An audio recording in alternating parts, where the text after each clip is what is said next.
Welcome back, folks, once again to the next part of my Pokemon Red ROM Let's Play. I am Sonic, and in the last part, we explored that city, that little cave, where they're going to be building the magnet train, and I got, I should probably deposit that Firestone. Well, I've got a red orb. We found the red orb. That's really all there was. Now we're going to go into the Silph warehouse. I didn't notice this before, but it doesn't appear Botan City has a Pokemon Center. So I had to go back to Jaru to heal up. Though on the way back, as you can see, I took a little bit of damage fighting a Pidgey, so nothing serious though. But let's head in now. Also, I noticed in the last part or so, I haven't been using the bike a lot. One, I'm used to having the bike basically set to something and just hitting one button and it appears. And actually, in Heart Gold Silver, I haven't been using the bike very much. One, because I like seeing the Pokemon walk behind me, and two, I'm not in really all that rush, and I like the new music. So, see. I'm guessing the basement doesn't go anywhere, so I must check it out. And ooh, this is new. There's actually wild Pokemon. I wonder if it's gonna be on every floor. If it is, it's gonna be good training. It's gonna take make this place take even longer, but. Might not be anything important down here, but I might as well check out. There could be some items or something. There's one I've already missed. I'll get down the way out, actually. Okay, Grimers. Yeah, that's basically what I would expect from a place where Team Rocket is. A lot of poison types. So you'll probably see things like Spinnerax and Grimers and Koffings, maybe even some Ekans. I'm not 100% sure. We'll see. As for the other floors, I guess as the floors go up, there could be different, stronger Pokemon. I don't know. We might start seeing Weezings or whatnot. Not 100% sure. Like I said, this is a blind run, so. Which I think is very, I think the ROM hacks is a fun idea, but, next time I do a ROM hack, I'll probably ask what you guys think, if I should do it blind or not. Though I do it in some sort of advance, because if you don't want me to do it blind, I'd obviously have to do a quick playthrough. As I have lots of ROM hacks, and just haven't played them yet, really. Let's see. TM19 isn't anything. Use Seismic Toss? No, not really. I think Seismic Toss is another move that does damage equal to your level. I was mentioning that in the last part with Nightshade. Well, I'm 100% sure. I've never really used Seismic Toss or Nightshade. I might have used Seismic Toss in the first game for a little bit after you got that TM thing, because it was a hard TM to get. As a kid, I might have thought it was a good idea, but I've later realized Seismic Toss really isn't all that great a move, so. But yeah,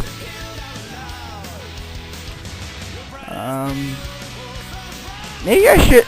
I'm probably gonna have to we'll probably find some PP ups later. I don't know if there were PP Max in this game, or PowerPoint Max, or whatever you want to call it. But anyways, yeah, I'll probably need that for a Flamethrower eventually. Though, there's a possibility I might teach Craig another fire move. I'm not 100% sure. I want to try to teach some other things. And ooh, our first appearance of Gas-Lace. Which is sort of interesting, because in the first 4 games, unless it was different in green, but I don't think it is. I'm watching a green playthrough, I'm not at this part yet. I'm a little bit behind with it. But anyways, yeah, you need an item you get from the Silph Co. and Giovanni for to get into the Pokemon Tower, because before that you can't see any of the Pokemon. They just look like these weird humanoid like sprite things. It's really weird, but yeah, I'm not quite sure why that is. Well, in later games like Gold, Silver, and Crystal, when you enter the Bellsprout Tower, the Pokemon aren't hidden unless you start out with a Silph Scope or something like that. But you can actually go back to the Silph building later on. I can't remember if you actually get anything from it. I'm not 100% sure. No, Team Rocket's not there, or at least not as they were before, since. Well, I'm not going to go into that, because some of you might not have played Gold and Silver, and you might be playing Heart Gold or Soul Silver right now, so, yeah.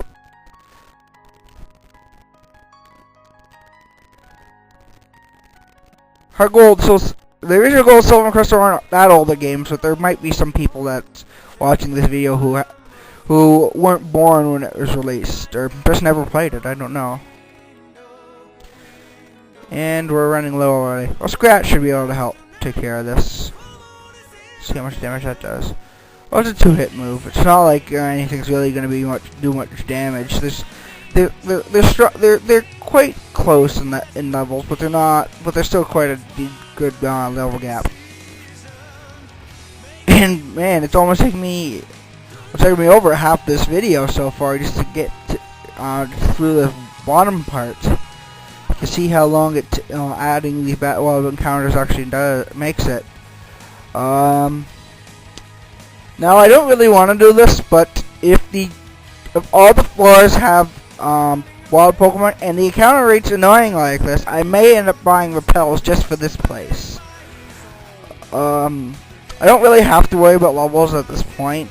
Later on, I might have to do a little bit of grinding because of it, but if it allows me to get through a little faster.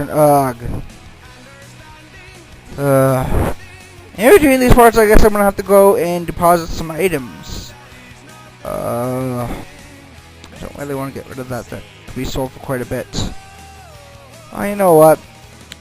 I'll probably get more later. I'll just store flamethrower. Let's see what this is. Upgrade. Oh, that's magical. Upgrade is used. I think it's used to evolve Porygon into Porygon 1, or is it Porygon 2? Sorry, into Porygon 2, or is it evolve Porygon 2 into Porygon 3? I can't remember off the top of my head. It's one of those. It evolves Porygon. So, and it is possible to trade between emulators, so I might do it just for the sake of it. But I don't know. So, Craigus, level 35. So, I'm gonna send out Terra, seeing as there's a lot of poison types. And I really like to explore this whole basement in this part so I can go back and put all the items in the box I don't need. Plus we sell some stuff. We'll see. If we don't, we don't. I guess I could always go back out and come back in or something. I don't know. Wait and see. Hopefully there's not a lot more exploring. Haven't fought any Team Rockets yet. So I'm guessing there are Team Rockets in here. Though they might not be on the bottom floor. Though it makes sense that it's not like these items down here aren't useful. They're not overly you couldn't sell them for a whole lot, but they're quite TMs do sell for quite a bit, and upgrades are not again. Let's see.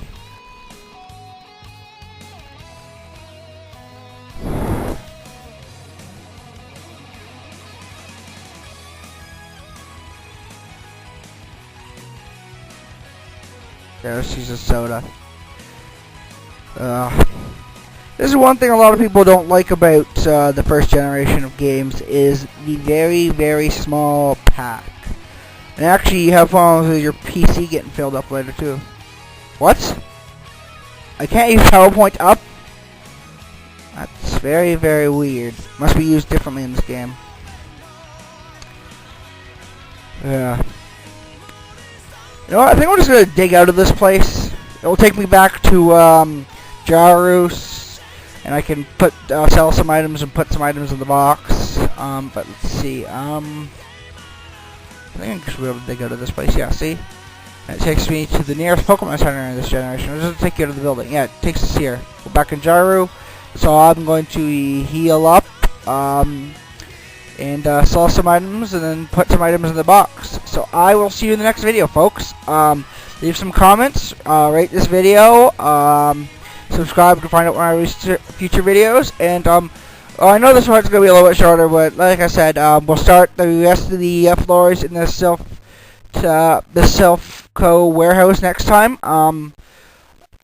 I might bring repels just in case, buy some C or super repels or max repels. So I'll see you in the next part, folks. Peace.